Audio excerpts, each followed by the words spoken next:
कहानी की शुरुआत होती है पुराने वक्तों में। हमें स्किप्टो नाम का एक आदमी दिखाया जाता है मार्केट में, जिसके दुकान में सबसे ज्यादा कस्टमर आते हैं। इसी वजह से मार्केट के बाकी सभी दुकानदार उससे बहुत ज्यादा जला करते थे। स्किप्टो को उन लोगों की बिल्कुल टेंशन नहीं थी, क्योंकि उसका खुद का बेटा अर्दी बहुत ज्यादा बीमार था, जिसकी उसे सर्जरी करवानी थी और उसी के लिए वो पैसे जमा किया करता था। स्किप्टो की बहुत मेहनत के बाद उसके पास इतने पैसे जमा हो जाते हैं कि उसके बेटे अर्दी की सर्जरी हो जाए। सर्जरी सक्सेसफुल होती है और जैसे ही अर्दी सर्जरी के बाद अपनी आंखें खोलता है तो उसे कुछ अजीब दिखाई देता है। पहली मर्तबा होश आने पर ही उसे एक ऐसा इंसान दिखाई देने लगा था जो काफी डरावना था, मानो कोई जिन हो, और काफी वो बूढ़ा भी था। अर्दी इस पर ज्यादा ध्यान नहीं देता और उसे हॉस्पिटल से घर भी शिफ्ट कर दिया जाता है। उसकी मॉम और डैड काफी रिलैक्स थे, किसी को टेंशन नहीं थी, लेकिन अर्दी को घर पर भी अक्सर वो बूढ़ा इंसान नजर आने लगा था। आखिर तंग आकर अर्दी ये बात अपनी मॉम को बता ही देता है। मॉम भी परेशान होकर उसे डॉक्टर के पास लेकर जाती हैं। डॉक्टर उसकी आंखें चेक करते हैं, जहां उन्हें कुछ भी खराब नहीं दिखता। वो अर्दी की मॉम से कहते हैं कि शायद अर्दी की सर्जरी की टेंशन की वजह से हेलुसिनेशंस होने लगे होंगे। घबराने की कोई बात नहीं। ये सुनने के बाद वो लोग घर आ जाते हैं और यहाँ पर हमें स्किप्टो को दिखाया जाता है। स्किप्टो जब अपनी दुकान बंद कर रहा था तो उसे अपनी दुकान के बाहर से एक पोटली मिली, जिसे उसने उठाकर खोल दिया और देखते ही वो डर गया, क्योंकि इसमें काला जादू का सामान था। घबराकर उसने जाकर ये सारा सामान कचरे के डब्बे में फेंक दिया और अपने घर आ गया।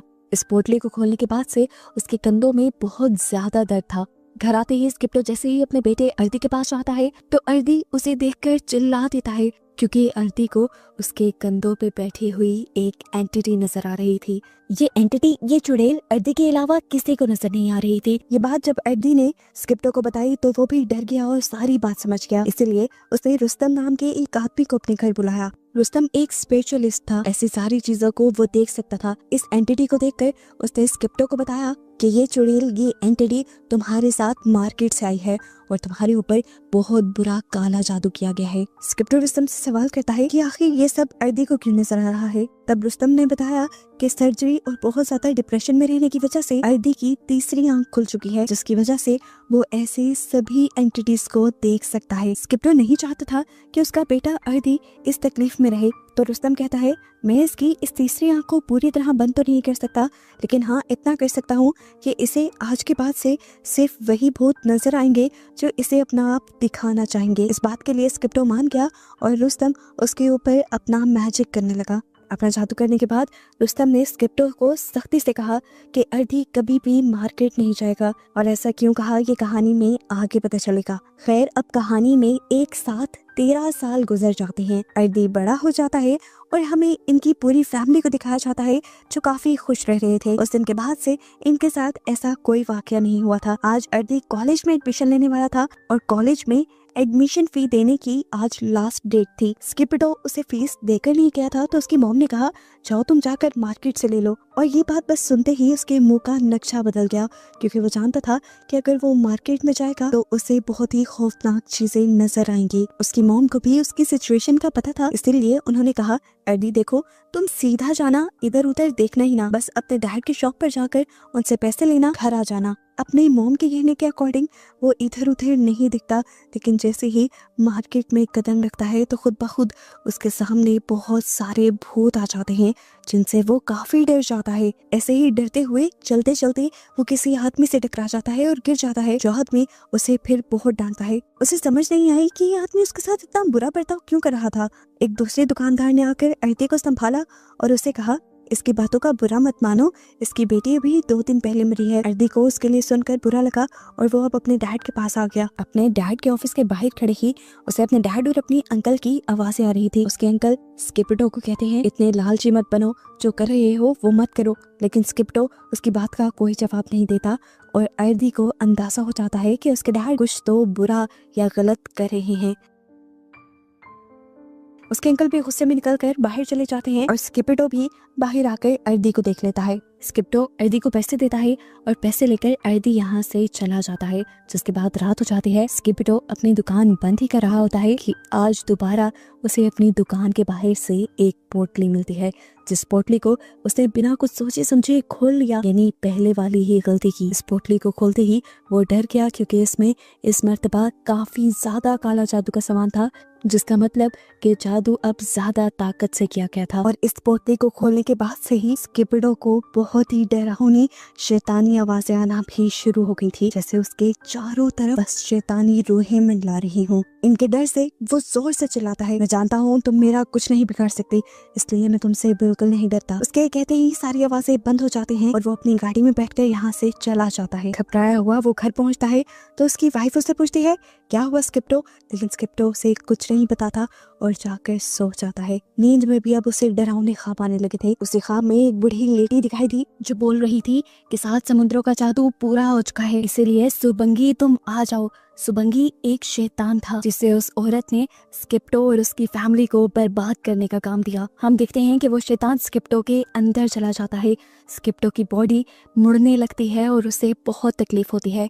ये सिर्फ ख्वाब में नहीं हो रहा था, उसके साथ सच में भी हो रहा था। वो चिल्ला रहा था तकलीफ से और उसकी आवाजें अर्दी ने भी सुन ली। वहाँ जाके अर्दी ने देखा कि उसके डैड सो रहे थे, लेकिन वो ये नहीं देख पाया कि उसके रूम में एक शैतान भी था। सुबह बिल्कुल नॉर्मल होती है, सब जब नाश्ता कर रहे होते हैं तब स्किप्टो को खून की उल्टी लग जाती है, जिस उल्टी में जानवरों की हड्डियां भी निकल रही थी। ये देखकर सब घबरा गए। जब डॉक्टर के पास उसे ले जाया गया तो डॉक्टर को भी उसकी बीमारी की समझ नहीं आई और सारे परेशान हो गए। स्किप्टो को उसके दुकान के एम्प्लॉयज ने आकर बताया कि आप पर काला जादू किया गया है, इसलिए आप इस तरह बीमार हैं। स्किप्टो उनकी बात पर यकीन नहीं करता और उन्हें यहाँ से चले जाने को कहता है। क्योंकि स्किप्टो बीमार हो चुका था, इसीलिए स्किप्टो की दुकान स्किप्टो की वाइफ चलाने लगी और ऐसे घर अकेला पड़ गया। एक दिन जब अर्दी का भाई छोटा घर में आया तो उसने घर में कुछ अजीब महसूस किया।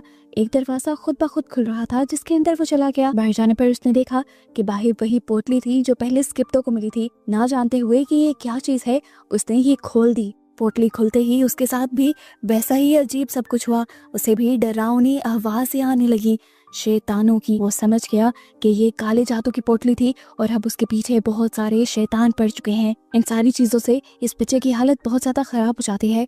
रात में जब ये सब लोग घर आते हैं तो देखते हैं कि आरिफ को तेज बुखार था, साथ ही स्किप्टो की भी हालत और ज्यादा खराब होने लगी थी। अर्दी को स्किप्टो के कमरे से अजीब आवाजें आती हैं। वो जाकर देखता है तो स्किप्टो तड़प रहा था जैसे कोई उसका गला दबा रहा हो, लेकिन ये कौन कर रहा था अर्दी को नजर नहीं आया। ये लोग स्किप्टो को उठाकर हॉस्पिटल ले गए। उसका जिस्म बिल्कुल बेजान हो चुका था, जैसे वो मर गया है। डॉक्टर्स ने बताया कि वो कोमा में जा चुका है। अर्दी अपनी डैड की इस हालत से पागल हो चुका था। वो उल्टा अपने अंकल पे ही गुस्सा होने लगा क्योंकि उसे लगता था कि उसके अंकल उनसे जेलस होते हैं और उन्होंने ही ये काला जादू स्किप्टो पर किया होगा। अब क्योंकि स्किप्टो बीमार था, उसकी देखभाल के लिए भी किसी का होना जरूरी था, तो उसकी मॉम ने स्किप्टो के पास रहने का फैसला किया और अर्दी को अब दुकान की जिम्मेदारी मिल गई। वो जब दुकान पे गया तो उसे शॉकिंग न्यूज मिली कि अब उनकी दुकान में कस्टमर्स आना बंद हो चुके हैं, इसीलिए दुकान के एम्प्लॉयज भी छोड़कर जा रहे थे। ये सुनकर अर्दी और भी ज्यादा उदास हो गया। खैर, उसने अकेले ही दुकान को मैनेज करना शुरू किया। रात तक कोई कस्टमर नहीं आया और जब पूरी मार्केट बंद हो गई तब एक कस्टमर आया कि लड़की कोई इंसान नहीं थी। इस चीज का अंदाजा अर्दी नहीं लगा पाया। इस लड़की ने जो सामान मांगा अर्दी उसे देने लगा और जैसे ही अर्दी ने उस लड़की की तरफ सामान बढ़ाया तो लड़की ने उसे अपना चूड़े वाला चेहरा दिखाया। वो गुस्से में थी और अर्दी से कहती है, तुम लोगों की वजह से मेरी जान गई। ये सुनते ही अर्दी घबरा गया और वो लड़की उसकी दुकान से चली गई। अर्दी ने उस लड़की का पीछा किया तो वो पास की ही एक दुकान के अंदर गई थी और फिर जाकर वो एक कमरे के पीछे छुप गई। उसने उस कमरे का दरवाजा खोला तो देखा कि वहाँ पर काला जादू का सामान था। इतनी ही देर में इस शॉप का ओनर भी यहाँ पे आ गया जो अर्दी को पकड़ कर डांटने लगा और उसे ब्लेम करने लगा अपनी बेटी की मौत के लिए। डर कर अर्दी वापस घर आ गया। वो समझ गया था कि उनके ऊपर काला जादू हुआ है, इसीलिए उसने रुस्तम को बुलाया, उसी आदमी को जिसने पहले भी उनका इलाज किया था। इनके घर आते ही वो आदमी परेशान हो गया क्योंकि इतना सख्त काला जादू उसने आज से पहले कभी नहीं देखा था। वो जल्दी से इन लोगों को कुछ बैंड्स देता है जो इनकी हिफाजत करेंगे, लेकिन अब शायद इन बैंड से भी कुछ होने वाला नहीं था क्योंकि अर्दी के भाई आरिफ की तबीयत बहुत ज्यादा खराब हुई और उसकी मौत जिसने अर्दी को पूरी तरह तोड़ दिया। वो गुस्से में अगले ही दिन अपने अंकल के पास गया और उनको बुरा भला बोलने लगा और कहने लगा, बताएं अब क्या चाहते हैं, अब तो मेरा भाई भी मर गया है, अब क्या हम सबको मारना चाहते हैं, बंद भी कर दें काला जादू। तो यहाँ पर उसके अंकल ने उसे एक बहुत बड़ी सच्चाई बताई कि बेटा काला जादू मैं नहीं करता, बल्कि इसकी शुरुआत तुम्हारे ही डैड ने की थी। बताते हैं कि सालों पहले जब तुम्हारे डैड के पास कोई नहीं था,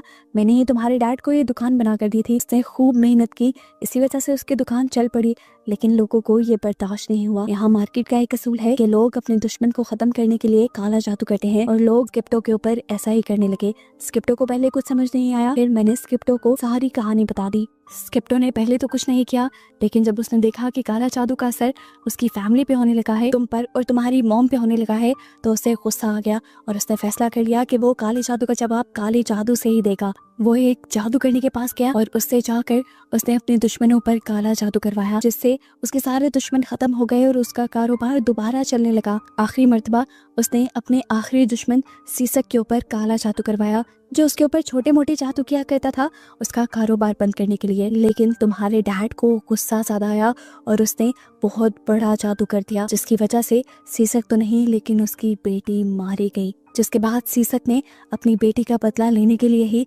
तुम्हारे डैड पे ये सबसे खतरनाक काला जादू किया है, समुद्रों वाला काला जादू। ये सब बातें सुनकर अर्दी बहुत परेशान हो गया। अर्दी जल्दी से जाकर काले जादू की सारी चीजों को अपने घर से दूर करना चाहता था, लेकिन इससे पहले कि घर पहुंचता हमें दिखाया गया कि एक आग की जलती हुई पोटली आकर उनके घर पे गिर गई, जिसे खोल दिया अर्दी की मॉम ने। जैसे ही वो लेडी इस पोटली को खोलती है तो उसकी तबीयत बिगड़ जाती है।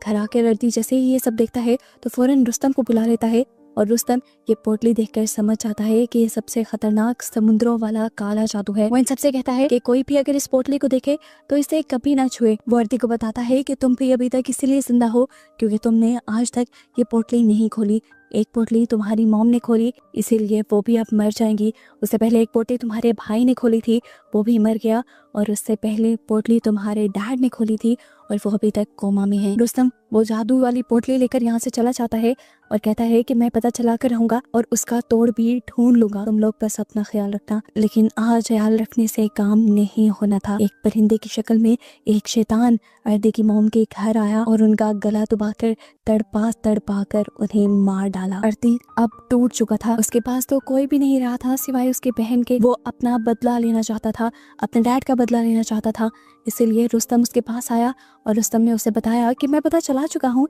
ये जादू कौन सा है। इस जादू को सुबंगी शैतान की मदद से किया गया है, जिसे जगाना इतना आसान नहीं। इसे जगाने के लिए 7 समुद्रों तक जाना पड़ता है और 7 समुद्रों के पानी का इस्तेमाल करके जादू होता है, जिसके बाद ये शैतान जागता है। अगर तुम्हें इस सुबंगी शैतान को मारना है या सुलाना है तो तुम्हें उन 7 समुद्रों का पानी लाकर अपने डैड को प्योर करना पड़ेगा, जिसके जरिए उस शैतान को जगाया गया है। ये काम इतना भी आसान नहीं था। इनको कैसे पता चलता कि समुंदर की कौन सी जगह से पानी लिया गया है? ये पता चलाने के लिए रुस्तम फैसला करता है कि इन लोगों की तीसरी आंख भी खोल दी जाए। अर्दी की तो तीसरी आंख पहले से ही काफी हद तक खुली हुई थी। रुस्तम फैसला करता है कि उसकी बहन की भी तीसरी आंख खोल दी जाएगी, जिससे इन्हें मदद मिलेगी अपना मिशन कंप्लीट करने के लिए। अब अर्दी और उसकी बहन अपने सफर पे निकल जाते हैं, जबकि पीछे हमें दिखाया जाता है कि रुस्तम स्किप्टो का ख्याल रखने के लिए अपना जादू शुरू कर चुका है, जिससे कोई भी बुरा या काला जादू स्किप्टो के ऊपर असर न करे। ये लोग फाइनली पहले समुद्र के पास पहुंच जाते हैं, जहाँ एक छोटा सा टेम्पल बना हुआ था।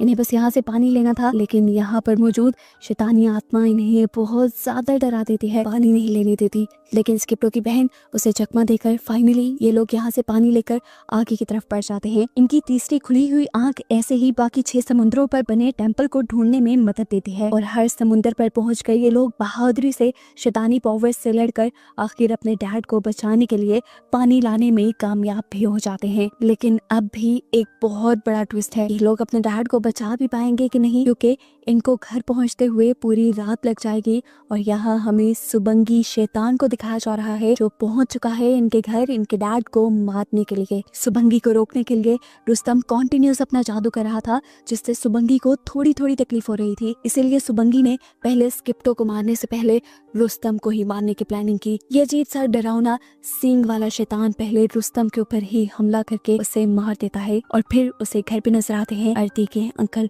ये बंदा भी उसका मिशन ना खराब कर दे, इसीलिए सुबंगी पहले इसे ही मारने का सोचता है। उसका गला पकड़कर अपने बड़े बड़े हाथों से वो दबा कर उसे मार देता है। और इतनी ही देर में हम देखते हैं कि बाहर अर्दी की गाड़ी आ जाती है। अंदर आते ही वो शौक हो गया, क्योंकि उसने आते ही रुस्तम और अपने अंकल की लाश देख ली। लेकिन अभी दुख करने का या शौक रहने का टाइम नहीं था। वो जल्दी से अपने डैड के पास गया। सुबंगी के अपने डैड के पास पहुंचने से पहले ये लोग जल्दी से पानी निकाल कर अपने डैड को नहलाना शुरू कर देते हैं। लेकिन इसी टाइम पर सुबंगी यहाँ जाता है इनका मिशन तबाह करने के लिए। वो उठाकर सबसे पहले अर्दी की बहन को यहाँ से दूर फेंकता है और फिर अर्दी के ऊपर भी हमला करता है। अर्दी उस शैतान को पूरी तरह देख पा रहा था, लेकिन फिर भी उससे डर नहीं रहा था। 6 पानी वो ऑलरेडी अपने डैड के ऊपर डाल चुके थे और 7वां पानी उन्होंने अब डालना था। शैतान भी जानता था कि अगर 7वां पानी उन्होंने डाल दिया तो उसका मिशन खत्म हो जाएगा और हो सकता है वो भी खत्म हो जाए। इसलिए वो पूरी कोशिश करता है कि अर्दी ये पानी स्किप्टो पर ना डाले। वो अर्दी को मारने के लिए उसे ही पकड़ लेता है और यहाँ इस पॉइंट पे आके अर्दी अपना सहन लड़ाता है और पानी को दीवार की तरफ उछाल देता है। दीवार से टकराने के बाद ये पानी स्किप्टो के ऊपर गिर जाता है और आखिर ये जादू टूट जाता है। वो शैतान अर्दी को फेंक देता है। यहाँ पर तेज रोशनियां दिखाई जाती हैं और ऐसा महसूस होता है कि जैसे वो शैतान खत्म हो गया है। इस काले जादू के खत्म होते ही स्किप्टो तो ठीक हो चुका था, लेकिन अब सवाल ये था कि आखिर सुबंगी गया कहाँ। हम देखते हैं कि वो आदमी सीसक जिसने स्किप्टो पर ये जादू किया था, उसने अपनी दुकान में जाकर देखा कि कैंडल बुझ गई है। ये इस चीज की निशानी थी कि काले जादू ने काम नहीं किया। वो जल्दी से डरकर अपनी जादू करने के पास गया तो जादू करने भी बहुत ज्यादा घबराई हुई थी और किसी जादू की तैयारी कर रही थी। वो सीसक को बताती है कि अगर सुबंगी अपना मिशन पूरा नहीं कर पाता तो वो आकर उन्हीं लोगों को मार देता है जिन्होंने उसे जगाया होता है। स्किप्टो के बच्चों ने उस जादू का तोड़ ढूंढ लिया था। सुबंगी अपना काम पूरा नहीं कर पाया और अब वो बगैर किसी की जान लिए सोएगा भी नहीं। वो बस हम दोनों की जान लेने किसी भी वक्त यहाँ आता होगा। अभी वो बात कर ही रहे थे कि एकदम से पीछे सुबंगी आ भी गया, जिसे देखते ही जादूगरनी बहुत ज्यादा डर गई। वो अपनी मौत को अपने सामने देख रही थी। सुबंगी ने अपने बड़े बड़े हाथों से उसका गला दबाकर उसे मार दिया, जिसके बाद उसी सुबंगी ने यहाँ पर सीसक को भी मार दिया और ये जादू वाला सारा सिलसिला ऐसे ही खत्म हो गया। कहानी के पोस्ट क्रेडिट सीन में हमें स्किप्टो को दिखाया जाता है, जिसने अब अर्दी और अपनी फैमिली से वादा किया है वो कभी भी काला जादू नहीं करेगा। और बस यही दिखाते हुए ये मूवी यहाँ एंड हो जाती है।